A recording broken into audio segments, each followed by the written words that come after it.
8वें स्कंद का नाम है मनमंत्र कथा। इसका मतलब भगवान ने कौन से मनमंत्र में कौन सा रूप धारण करके किसकी रक्षा करी, ये मनमंत्र कथा है।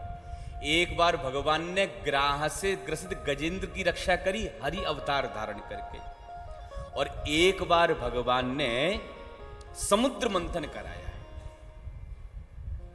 वाष्की नाम को पर्वत रई बनाया, मंदराचल पर्वत को रई बनाया, वाष्की नाम को रस्सी बनाई, और देवता दानवों ने मंथन करना प्रारंभ कर दिया है। उच्चैश्रवा घोड़ा निकला, राजा बलि ने लिया। ऐरावत हाथी निकला, जो देवराज इंद्र ने लिया। कौस्तुभ मणि निकली, जो भगवान के कंठ में विराजमान हुई। रंबादिक अप्सराएं आईं, स्वर्ग चली गईं। पारिजात वृक्ष निकला, स्वर्ग चला गया। 8वें स्कंद के 8वें अध्याय के 8वें श्लोक में समुद्र में से लक्ष्मी मैया का प्राकट्य हो गया है। वो लक्ष्मी मैया की, लक्ष्मी नारायण की हो गई। और जैसी पुनः समुद्र मंथन करना प्रारंभ किया तो धन्वंतरी भगवान आयुर्वेद के प्रवर्तक अमृत का कलश हाथ में लेकर समुद्र से प्रकट हो गए। बोल धन्वंतरी भगवान की। धन्वंतरी भगवान अमृत का कलश लेकर के आए हैं।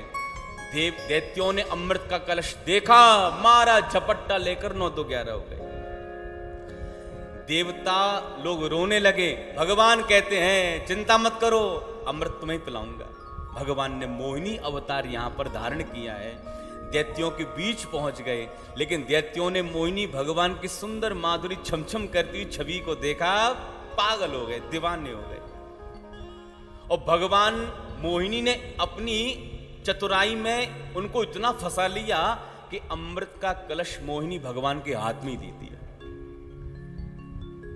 देवताओं को इशारा किया, और जैसी देवता लोग आए तो देवताओं को तो भगवान अमृतपान करा रहे हैं, और ध्यान देना दैत्यों को अपनी रूप सुधा का अमृतपान करा रहे हैं। देवता लोग डकार मार रहे हैं, दैत्य लोग घबराए रहे हैं। और भगवान मोहिनी देवताओं को अमृतपान कराकर अंतर्हित हो गए। दैत्य लोग कहने लगे वो देवी दिखाई ना पड़ रही, देवी कहां चलेगी अमृत का कलश लेकर के। अब देवी तो पता नहीं है, देवता लेकर आनंद ले रहे हैं लेकर। तत्र देवासुरो नाम रणः परम दारुण। बहुत बड़ा देवासुर संग्राम हुआ, इतना भयंकर देवासुरीय संग्राम हुआ। भागवत में बताते हैं कि इस देवासुर संग्राम में सभी दैत्य मारे गए, जितने भी दैत्य थे सब मारे गए। लेकिन शुक्राचार्य जी महाराज ने संजीवनी विद्या से सभी को जीवित कर दिया। दैत्यों के राजा बलि कहते हैं गुरुदेव एक बात बताओ, ये नारायण की काट क्या है? जब जब स्वर्ग की गद्दी लेने का नंबर आता है, ये नारायण हमेशा कुछ ना कुछ चक्कर चलाकर चले जाते हैं। ऐसा कोई उपाय बताओ नारायण वश में आ जाए बस, क्योंकि नारायण ही देवताओं की मदद करता है। शुक्राचार्य जी कहते हैं नारायण की काट है ब्राह्मण, ब्राह्मणों की सेवा करो। ब्राह्मणों की सेवा करोगे नारायण प्रसन्न हो जाएंगे। अब ब्राह्मणों को प्रसन्न करने में कितना समय लगता है? जो हमारा भंडारे कराए, जो रबड़ी पिवाई, मालपुआ खवाए, ब्राह्मण खुश हो गए। ब्राह्मणों ने क्या किया, बलि से प्रसन्न होकर बलि को रथ दिया, और यह भी कह दिया राजा बलि ये ऐसा वैसा रथ नहीं है, इस रथ पर बैठकर बैकुंठ में जाकर भगवान नारायण से युद्ध करोगे वो भी पराजित हो जाएंगे। ये ब्राह्मणों का आशीर्वाद है, ये साधारण रथ नहीं है। राजा बलि प्रसन्न हो गए। उस रथ में बैठकर सीधे स्वर्ग पर चढ़ाई करी। सबसे पहले जो स्वर्ग पर चढ़ाई करी, बृहस्पति जी ने दिव्य दृष्टि से देखा, देवता भाग जाओ, इस समय कोई नहीं बचा सकता तुम्हें। देवता स्वर्ग छोड़कर भाग गए। दैत्यों की माता अदिति कश्यप मुनि के पास पहुंची, महाराज देखो इन दैत्यों ने मेरे बच्चों का राज्य छीन लिया, उनको वापस तो दिला दो। तब कश्यप मुनि ने पयोव्रत के बारे में अदिति मैया को बताया है। तो अदिति मैया ने फाल्गुन मास में जो पयोव्रत आता है, उस पयोव्रत को बड़े प्रेम के साथ में अदिति मैया ने किया तो भाद्रपद मास के शुक्ल पक्ष की द्वादशी तिथि में अभिजित मुहूर्त में दिन के ठीक 12 बजे अदिति मैया के उदर से वामन भगवान का जन्म हुआ है। बोल वामन भगवान की।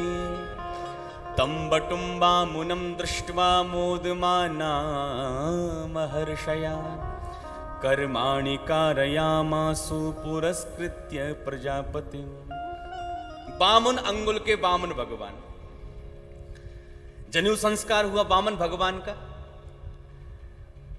जो भी भिक्षा मिली सब बृहस्पति जी को दे दी।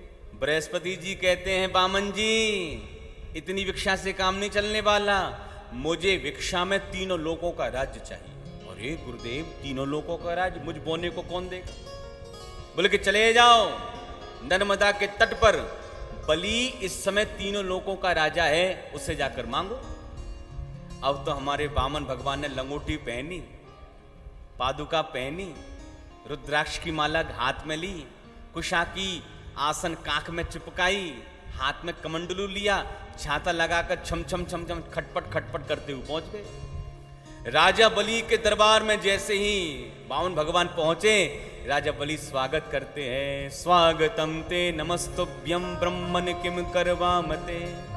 अरे महाराज कहां से पधारे हो? आपका स्वरूप देख करके तो लग रहा है आप कोई साधारण ब्राह्मण नहीं हो सकते। क्या चाहिए महाराज, आप यहां तक आए हो?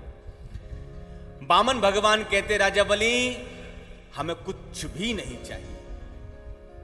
बलि कहता है महाराज ब्राह्मण बिना बताए बिना किसी लालसा के किसी के घर जाता ही नहीं, और आप मेरे यहां पर आए हो, कुछ ना कुछ तो कामना होगी ही। अरे मांगी महाराज क्या चाहिए? वामन भगवान कहते देखो राजा बलि वैसे तो मैं कुछ नहीं चाहिए, और जिद कर रहे हो तो पदानी त्रीण दैत्येंद्र सम्मतानि पदा मम। देना चाहो तो 3 पैर भूमि का दान कर दो। महाराज 3 पैर भूमि का? अरे क्या करोगे? देखो महाराज राजा बलि हम उतना दान लेते हैं जितने में हमारा काम चल जाए। जाना दान ले लिया तो गायत्री का जाप करना पड़ता है, दान को पचाना पड़ता है। इसलिए ब्राह्मण को उतना ही दान लेना चाहिए जितना वो पचा सके।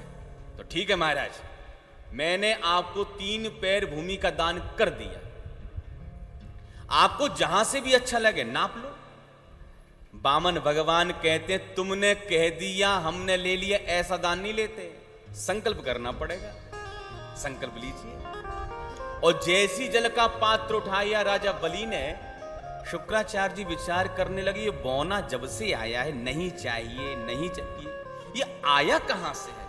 और जो ध्यान लगा कर देखा समाधि में भगवान नारायण प्रकट हो गए। समझ गए शुक्राचार्य जी पहले मोहिनी बन करके आए, अब वामन बन करके आ गए। दौड़े शुक्राचार्य जी, राजा बलि का हाथ पकड़ लिया, महाराज सावधान। अरे गुरुजी क्या बात है? शुक्राचार्य जी कहते पता ही ये कौन है? बलि कहते वामन है, और कौन है? शुक्राचार्य जी कहते वामन 53 नहीं है, ये